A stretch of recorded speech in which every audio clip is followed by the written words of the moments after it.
Hey everybody, it's that college football guy. Another video, yeah. In front of my closet again. What's a comfortable spot here? Sitting down doing some paperwork here on the little table in front here.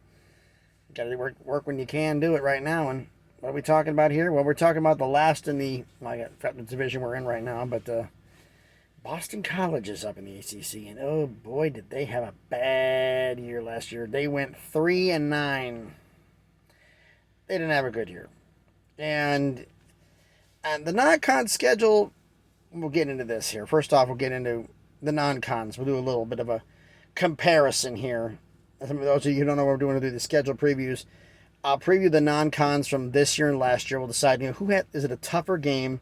And then we're going to look at the games. Was it, key games? What are the key games they had last year? Were they at home and on the road? And this coming season, the key games, are they home and or on the road? So let's take a look at this. First off, Boston College. Do a non-con comparison. Last year they had 4 games, 2 at home, 2 on the road. Home against Rutgers, home against Maine, at UConn, and at Notre Dame. So you have 2 Power 5 non-cons, 1 FBS and 1 FCS / Division II. This year, they're home against Northern Illinois, home against Holy Cross, at Army, and home against UConn. So you've got 2 group of 5.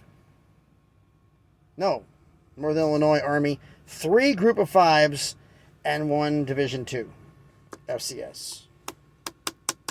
Yeah, I'd say last year's non-cons were a lot tougher. So let's do a little review of last season's destruction. Get ready, folks. This is ugly. They start off the season at home against Rutgers and lost 22-21. On the road to Virginia Tech, lost 27-10. Home against Maine, they won 38-17. Got that first win. On the road to Florida State and got walloped 44-14. That was ugly.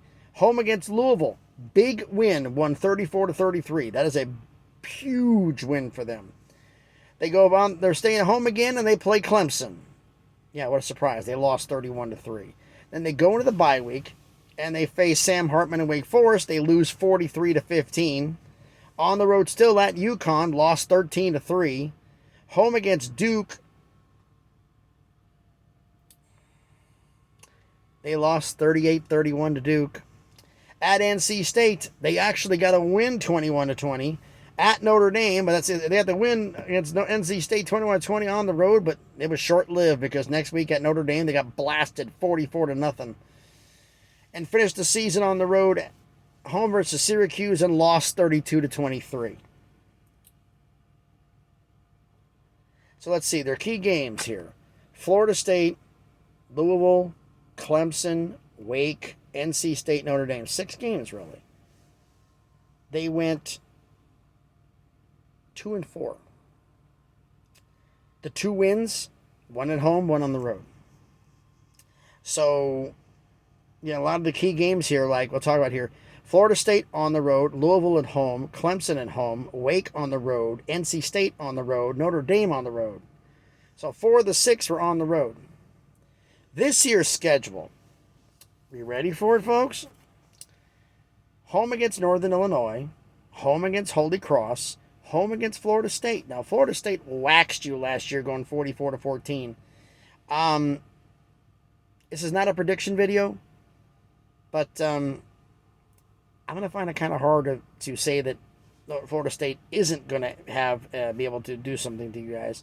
Then you beat Louisville last year 34-33 at home. Your game against Florida State, the next game is at Louisville. That's going to be dangerous. Then you're home against Virginia.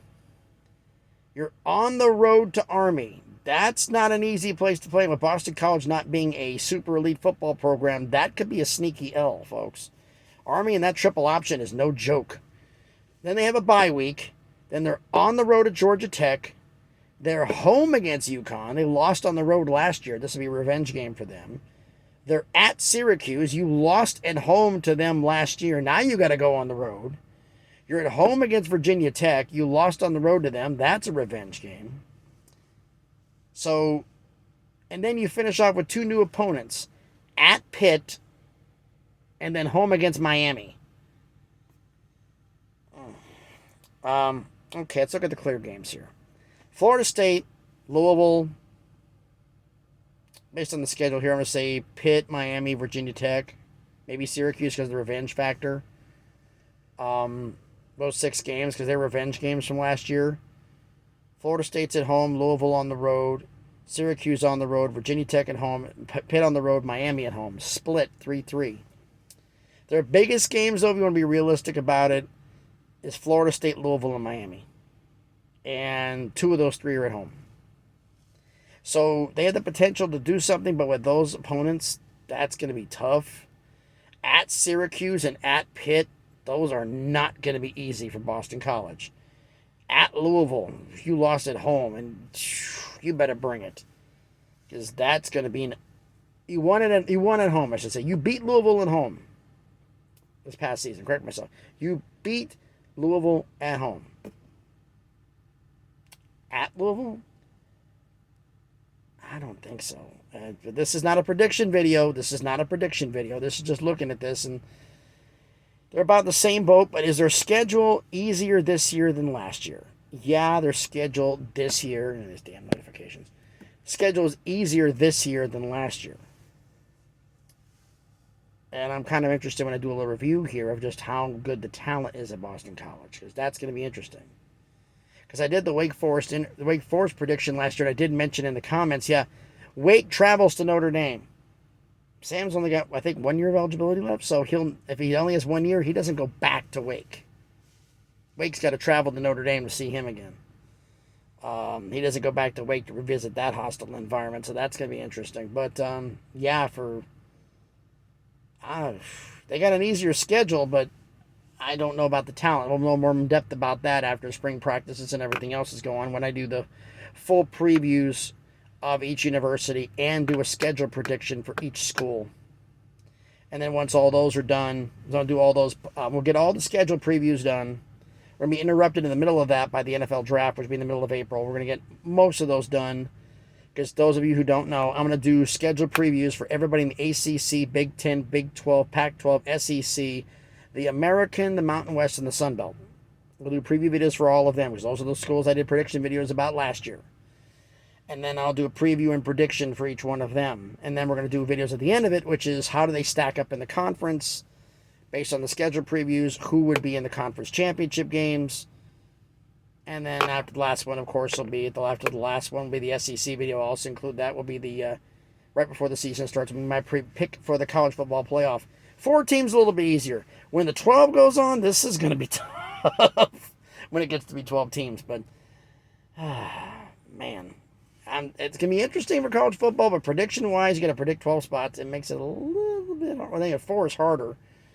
But 12, I got a little bit more leeway, but it's a lot more teams to worry about. A lot more conferences to worry about. See, I'm really going to nail the conference champions here to get those berths right. So, fun time to be a college football fan, right? So, let me know down in the comments what you think about this preview video. Do you think Boston College is going to have an easier time until I know more about the roster? I honestly don't know. But let me know down in the comments what you think about this. Thanks, everybody, for watching the video. Please, if you like the video, smash the like button, hit the thumbs up. It helps with the algorithm, helps the video be seen by more people. As I stated, comment on the video. And if you like everything, subscribe to the channel. On our way to 400 subscribers. Let's see if we can get there. We're just slowly working our way up to 1,000, to that 1K. And then we can really start taking off. So thanks, everybody, for watching the video. Everybody, hope it's late right now. What the hell time is it anyway? It is 10 after 7 Eastern time. Or actually Central time here. I'm still in Central. If I go where I'm at in Horse Cave, Kentucky, if I literally go 5 miles up the road, I'm on Eastern time. I'm just in the Central time zone. 5-10 miles up the road. So, but yeah. So thanks everybody for watching the video. Hope everybody's having a great day, great evening, I should say now. So thanks everybody for watching. Be safe and please be good to each other.